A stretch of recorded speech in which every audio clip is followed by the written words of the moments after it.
the Digital Personal Data Protection Bill. Honorable Chairperson Ma'am, I rise to move that the bill to provide for the processing of digital personal data in a manner that recognizes both the right of individuals to protect their personal data and the need to process such personal data for lawful purposes and for matters connected therewith or incidental thereto, as passed by Lok Sabha, be taken into consideration.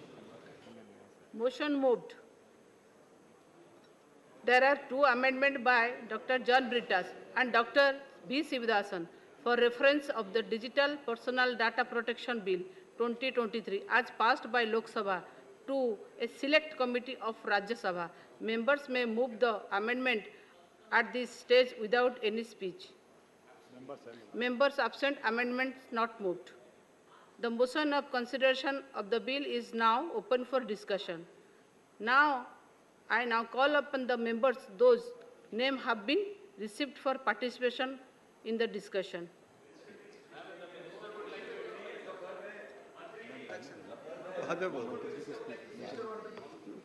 Okay. Honorable Chairperson Ma'am, पिछले 9 वर्षों में जिस तरह से माननीय प्रधानमंत्री श्री नरेंद्र मोदी जी ने digital India के माध्यम से देश भर में सेवाओं को गरीब से गरीब घर तक पहुंचाने का एक नया आयाम रचा है, आज सारी दुनिया में उसकी चर्चा है। आज अगर हम देखें तो हिंदुस्तान में करीब 90 करोड़ देशवासी हमारे ऐसे हैं जो कि इंटरनेट से जुड़े हैं और प्रैक्टिकली ज़िंदगी के हर पहलू में डिजिटल ट्रांजैक्शंस की मदद से जीवन की सेवाएं ले रहे हैं। और इसके पीछे माननीय प्रधानमंत्री श्री नरेंद्र मोदी जी की एक बहुत ही दूरदर्शी सोच है। ऐसी परिस्थितियों में जहां डिजिटल हमारी ज़िंदगी का एक बहुत इम्पॉर्टेंट हिस्सा बन चुका है, उसमें पर्सनल डेटा और विशेषकर डिजिटल पर्सनल डेटा उसको सुरक्षित रखने के लिए आज ये बिल लेके आए। आज अगर बहुत अच्छा होता कि विपक्ष के हमारे साथी भी 140 करोड़ देशवासियों को जो एक अधिकार दिया जा रहा है, उस अधिकार के देने के सहभागी बनते, लेकिन विपक्ष को आज तक कभी भी हमारे देशवासियों के अधिकारों के प्रति कोई सजगता नहीं थी। वो आज भी इन खाली बेंचों से क्लियर दिखाई देता है। मैं धन्यवाद देना चाहूँगा जो आज इतने सिंसियरली प्रेजेंट है और देश के 140 करोड़ देशवासियों को ये अधिकार देने में इस सदन के माध्यम से एक बहुत बड़ा उपयोगी काम कर रहे हैं। सभापति महोदया, मैं बहुत शॉर्ट में इस बिल के बारे में सदन के समक्ष रखूंगा। सबसे पहले इस बिल के लिए कंसल्टेशन बहुत हुआ है। पिछले करीब 6 वर्षों से इस बिल के ऊपर काम चल रहा था। जॉइंट पार्लियामेंट्री कमेटी बैठी, कमेटी ने कई 100 से अधिक मीटिंग्स की, 48 ऑर्गेनाइजेशंस के साथ कंसल्टेशन हुआ, 39 मिनिस्ट्रीज के साथ कंसल्टेशन हुआ, करीब 24,000 कमेंट्स आए और उसके बाद में डिटेल्ड कंसल्टेशन के बाद में ये बिल सदन के समक्ष लाए। सभापति महोदया, इस बिल में जितने भी साधारण नागरिक जो डिजिटल सेवाएं उपयोग करते हैं, उन सबको नए अधिकार दिए गए और जो भी संस्था किसी भी व्यक्ति के डेटा को लेती है, उपयोग करती है, उसके ऊपर बहुत सारे ऑब्लिगेशंस डाले गए। उन ऑब्लिगेशंस के बारे में आपके समक्ष रखूंगा। सबसे पहले किसी भी नागरिक का डेटा अगर कोई संस्था लेती है, चाहे वो सोशल मीडिया प्लेटफॉर्म हो, चाहे सरकार हो, चाहे कोई भी हो, सबसे पहले प्रिंसिपल ऑफ लीगैलिटी चलेगा कि जो भी डेटा ले उसका उपयोग केवल कानून के अनुसार हो सकता है। दूसरा, प्रिंसिपल ऑफ पर्पस लिमिटेशन, यानी जिस उद्देश्य के लिए ले उसी उद्देश्य के लिए उपयोग में ले सकते हैं। तीसरा, प्रिंसिपल ऑफ डेटा मिनिमाइजेशन, यानी जितना चाहिए उतना ही डेटा ले। चौथा, प्रिंसिपल ऑफ एक्यूरेसी, यानी अगर डेटा में कोई करेक्शन करना है, कोई चेंज करना है, तो वो नागरिक को अधिकार है। पांचवा, प्रिंसिपल ऑफ स्टोरेज लिमिटेशन, कि जब तक उद्देश्य की पूर्ति हो, जब तक रिक्वायरमेंट हो, तभी तक स्टोर करे, उसके बाद में उसको डिलीट करे। छठा, प्रिंसिपल ऑफ रीजनेबल सेफगार्ड्स, यानी पर्सनल डेटा को सिक्योर रखने के लिए जितने रीजनेबल सेफगार्ड्स लेने चाहिए वो सब सेफगार्ड्स लिए जाएं। सातवां, प्रिंसिपल ऑफ अकाउंटेबिलिटी, यानी जिस भी संस्था ने, जिस एंटिटी ने डेटा लिया है, उनकी जिम्मेदारी है कि इस कानून के तहत जो अधिकार दिए गए, उन अधिकारों के साथ में नागरिकों की डेटा की सुरक्षा करें। सभापति महोदया, नागरिकों को 4 अधिकार दिए गए। राइट टू एक्सेस इंफॉर्मेशन, अपनी पर्सनल डेटा के बारे में कि क्या डेटा लिया गया है उसके बारे में इंफॉर्मेशन दे सके। Second, right to correction of personal data and right to erasure, यानी अगर कोई व्यक्ति चाहे कि मेरा डेटा नहीं होना चाहिए सोशल मीडिया पे, तो राइट टू इरेजर है। इसको राइट टू फॉरगॉटन भी बोलते हैं कई ज्योग्राफीज में।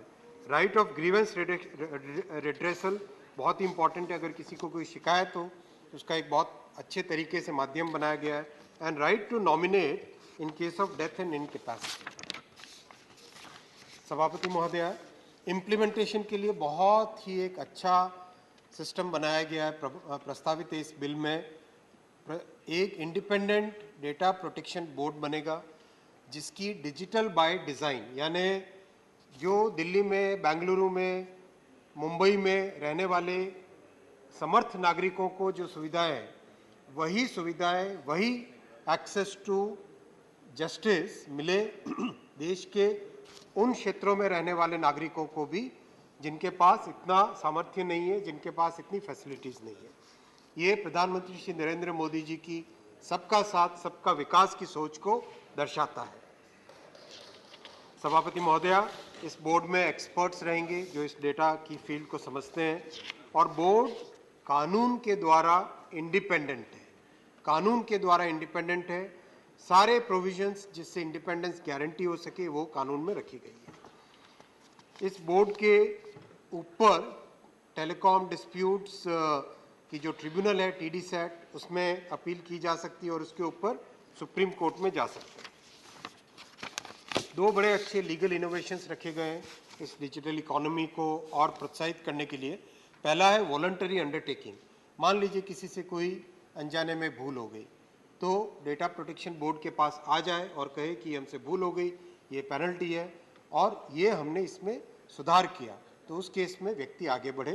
दूसरा, ऑल्टरनेट डिस्प्यूट रेजोल्यूशन की बहुत अच्छी एक व्यवस्था रखी गई है जिससे कोर्ट्स के ऊपर बहुत ज़्यादा बोझ न बढ़े।